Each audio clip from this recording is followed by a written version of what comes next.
Pero bueno, vamos a empezar con la mesa de lo que ha ocurrido en esta semana. Y yo, Claudio, hoy, si te parece, arrancamos contigo. Buenísimo. Una semana donde, si nosotros revisamos lo que hemos venido diciendo semana a semana, pues va subiéndole la intensidad, ¿no? Sí. La Corte finalmente decide meter freno al famoso Plan B y lo hace además sin entrar a los contenidos, sino a la forma en la que se aprobó. Y cuando le dicen al presidente, pues el Plan B no pasa, y le anticipan, pues que si esos mismos criterios se siguen aplicando, le van a echar para atrás en la segunda parte del Plan B, más La las noche 20 negra leyes exacto. de leyes que aprobaron así en fast express, track. en 10 minutos, Sí. cada ley una nueva, como tortillas, ¿no? Estaban sacando en serie, y eso destapa, digamos, del lado de la presidencia y sus aliados, una campaña que un día sí y otro también se expresa contra las ministras y ministros de la Corte. ¿Qué estás viendo? ¿Cómo lo estás percibiendo? Mira, tres relatos que me parece que están siendo muy claros en este ciclo de los relatos de la defensa de la Constitución, diría yo, desde la Suprema Corte de Justicia de la Nación, frente a este tema del Plan B. Primera parte del Plan B, sigue la segunda parte del Plan B y seguramente seguirá la misma suerte para esta noche negra legislativa, donde se aprobaron, como bien decías, cada 10 minutos una norma sin posibilidad real de haberla leído por quienes la aprobaron. Entonces, primero, la decisión de la Suprema Corte de Justicia de la Nación nos dio una sorpresa, 9-2 en vez de 8-3. Ahí está el caso Saldívar, que tendrá muchas lecturas respecto a esto, pero yo creo que hay que aplaudir que en esta ocasión el magistrado, pues, al final defendiera el marco normativo constitucional por encima de algunos otros ajustes. Los contrapesos, entonces, nos dan esperanza, Mario, Rafael, nos están dando esperanza respecto a contener las pulsiones autoritarias presidenciales y de su grupo en el poder. Un Plan B que era claro que destruía de manera importante la capacidad operativa institucional del Instituto Nacional Electoral para organizar elecciones, que hemos dicho aquí, Mario, que tienen certeza en el proceso e incertidumbre en el resultado. Porque no sabes quién va a ganar dependiendo del electorado. Exacto, porque qué mal sería que tuviéramos certeza en el resultado e incertidumbre en el proceso. Como muchos años, claro. Como parece que se está buscando. Y entonces esto me parece además que tiene otro elemento narrativo importante, que es que no se tira el Plan B, esta primera parte, por su contenido, sino por el desaseo legislativo, por este frenesí de aprobación borreguil sin leer nada a lo propuesto por el presidente, sin hacerle un ajuste. Segundo relato, la reacción presidencial, muy esperable, esta cólera presidencial. Nunca hay reversa en el presidente, nunca hay ajuste en el presidente, siempre lo que hay es elevar la apuesta. Y vamos a ver lo mismo que vimos con el INE, con el INAI, ahora enfocado en la Suprema Corte de Justicia de la Nación. Un ejemplo perfecto es esa manifestación violenta, terrible que está enfrentando allá afuera de la Suprema Corte de Justicia de la Nación. Y el último, la defensa de nuestras instituciones, diría yo que es el gran tercer relato. Es decir, ya vimos inéditamente que en México se salió a marchar 2 veces, Mario, para defender al Instituto Nacional Electoral. Ya ahí están en la manifestación digital, el yo defiendo al INAI ahora, ¿no? Con el Instituto Nacional de Acceso a la Información. Me parece que nos falta encaminar estos esfuerzos de defensa ciudadana ahora hacia ministros y ministras de la Suprema Corte. Rafael. Pues mira, mientras alguien empiece a decir la Corte no se toca, vamos a esperar si hay una reacción social. Yo dudo mucho que la haya, pero ese no es el asunto importante. El asunto importante es que esto no tiene la animosidad del presidente en contra de la Corte, no tiene como motivo el Plan B. Eso es la circunstancia más reciente. Entonces, ¿cuál es? Su existencia.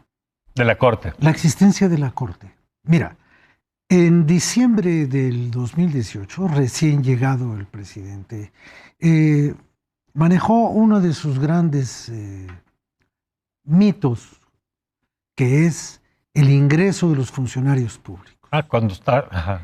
Entonces, la Corte comenzó a operar, de acuerdo con su naturaleza, los amparos de servidores públicos. Cuando es lo de Juárez. Esto está mal. Lo del cuadro de Juárez. Y entonces les echa encima el peso de la historia y les dice que no se merecen tener ahí a Benito Juárez, porque no comprenden la medianía. La medianía que Juárez tampoco practicaba, pero los políticos no están obligados a vivir en concordancia con sus discursos. Ajá. O sea, aquí se habla mucho de vamos a acabar con la corrupción y ya estamos viendo. Pero el asunto viene más por debajo. Mira, el presidente nunca ha dicho que la Corte ha cometido una injusticia en ninguna de sus sentencias. No los acusa de... No. Los acusa de que ganan mucho dinero y que cuando hacen algo en contra suya es porque están defendiendo privilegios. Sí. Exacto. No los acusa de venalidad. No son jueces ni ministros venales, no se venden. No están en el comercio de las sentencias. No, simplemente tienen un sueldo muy elevado y un fideicomiso de 20,000 millones de pesos que voy a desaparecer junto con Santiago Krill, si me quiere acompañar. Ya quiero ver. Para repartir becas. Sí. Como si en este país no tuviéramos todas las becas del mundo. Este es un país de becarios y también de becarias, ¿no? Entonces, bueno, el presidente no tolera la existencia de otro poder, punto. Y la parte que es, déjame, recojo eso, Rafael, porque es muy interesante cómo el presidente en esta fuga hacia adelante está acelerando dos procesos políticos. Por un lado, acelerando el proceso de la sucesión, marcando los tiempos, abiertamente jugando como jefe de partido. Poniendo las reglas. Definiendo cuándo sí, cuándo no, marcándoles a los propios aspirantes cuándo tienen que bajarle el tono del reclamo, cuándo tienen que esperar los tiempos que se van marcando.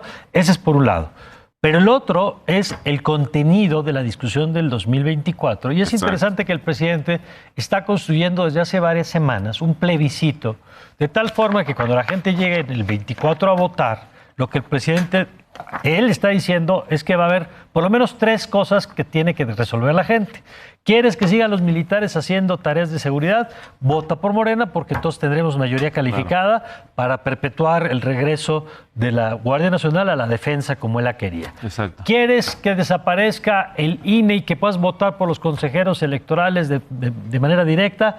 Vota por nosotros y de paso todos los organismos autónomos que él ha dicho yo quería desaparecer y no me dio la vida para desaparecer. COFESE, IFT, competencia económica, todo todos. lo que... Y tercer elemento que ha puesto el presidente en la mesa. ¿Quieres poder elegir de manera directa a los ministros y ministras de la Corte? Pues como en tiempos de Juárez, dice. Lo cual además platicaba con Alejandro Rosas, el historiador, y dice que eso jamás ocurrió, jamás se votó de manera directa por los ministros, pero el presidente está poniendo los términos de la boleta, Claudio. Sí. Déjame decirte una cosa en relación con eso, porque es muy interesante. Hace 3 o 4 días, en una de sus muchas diatribas contra el Poder Judicial, dijo, creo que estaba hablando de Cosío, el que fue ministro. Y entonces dijo, ¿qué podemos esperar de un retrógrada? Y yo digo, retrógrada quien quiere regresar a los usos y costumbres de 1857, no, de la Constitución liberal. Entonces, vamos a volver a 1857, aunque sea para invitar ahí a las corcholatas, como se hizo en el Palacio Nacional, ¿no? Ahí en el recinto, el sacrosanto recinto de la sacrosanta Constitución del 57. Bueno, entonces, ¿quién retrotrae al país? ¿Quién está invitando? Dice Claudio que el presidente se fuga siempre para adelante, ¿no? Y dobla las apuestas. En este caso se fuga para atrás. En su visión del país, sí. Se fuga, bueno, además a un pasado imaginario, porque insisto, eso nunca ocurrió, que la gente votara y hay una serie de explicaciones. Eran votos indirectos, igual que los de ahora. Así es. Porque ¿quién designa a los ministros? El Senado. Claro. ¿A partir de qué? De una propuesta de quién? Del presidente. Del presidente, que fue elegido por el voto popular por directo. Los senadores y los senadores que fueron elegidos. A ver, Claudio. Mira, yo creo que en lo que estamos viendo ahorita corresponde con este fenómeno que he dicho, Mario, que yo creo que vamos a ver en el cierre del sexenio de López Obrador, que es la exacerbación de sus características. ¿No? Es decir, un presidente que dialoga poco con la oposición o que incluso ni siquiera la reconoce como portadora de una agenda válida. A veces los acuerdos incluso se los pasan por encima. Eso hay legisladores de oposición que han dicho, oye, ya no es un interlocutor confiable. No. El presidente en todo el sexenio nunca se ha comprometido con la oposición. No hay una foto, porque no ha pasado, del presidente con desprecia, digamos, a quien no porta su propia agenda. Porque no los considera interlocutores válidos. Exacto. Y entonces, en ese contexto, ¿qué creo que estamos viendo al final?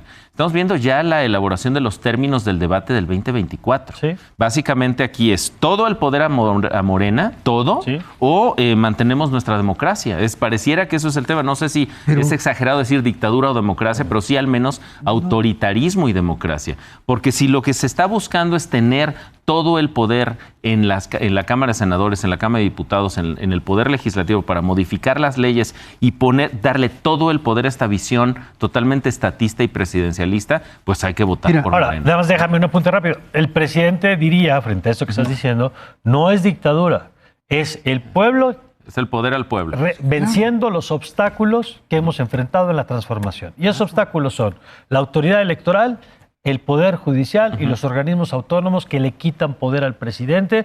Y entonces quien quiera la continuidad de este proyecto tiene que apostar poder al pueblo. Claro, al pueblo, por supuesto. Sí. Porque Y ahora, él eso ya lo representa al anunció el pueblo. plan C, el secretario de Gobernación. No, y ya está la campaña en esos pero términos. hay otra cosa que a mí me parece muy interesante A ver. como consecuencia de todo esto.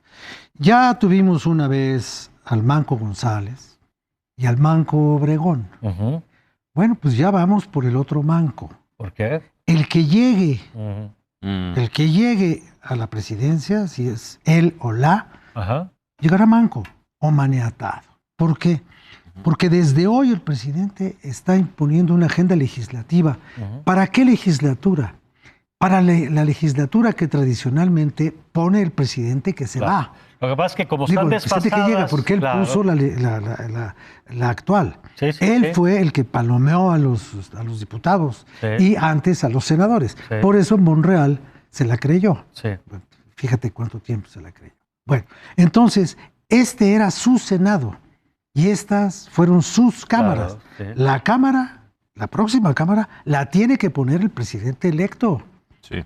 o tiene que decidir algo en su partido. No va a decidir nada, Porque ya la agenda está porque definida. la decisión de quiénes van a ser. Sí. Por eso se prolongó la permanencia ahí de Mario Delgado. Y si mucho me apuras, también por eso se prolongó la presidencia de Alito.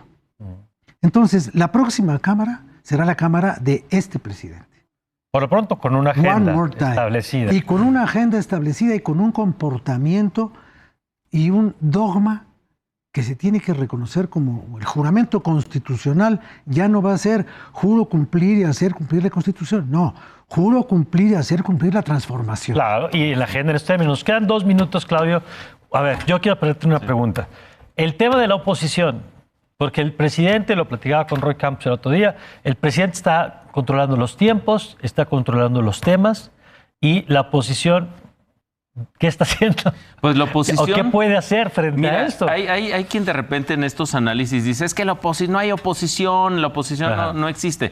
Lo cierto es que sí existe oposición, ahí está PRI, PAN, PRD, y diría yo eso de grupo muy heterogéneo de agraviados del López Obradorismo, donde hay desde científicos hasta periodistas, hasta mamás o papás de niños con cáncer.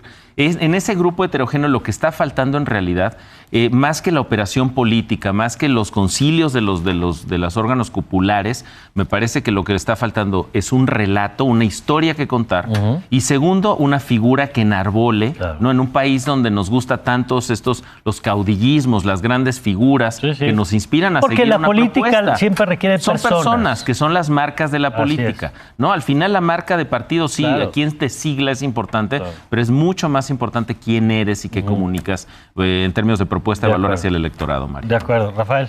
Pues mira, yo lo que creo es que una oposición que no actúa como tal desde el principio de un gobierno cuya naturaleza autoritaria ya conocía, porque ahora tampoco me vengan con que es que había que darle una oportunidad, esas cosas. En todo caso, la oposición pues no tendría que darle una oportunidad. La oposición lo que tendría que haber hecho era oponerse. Claro.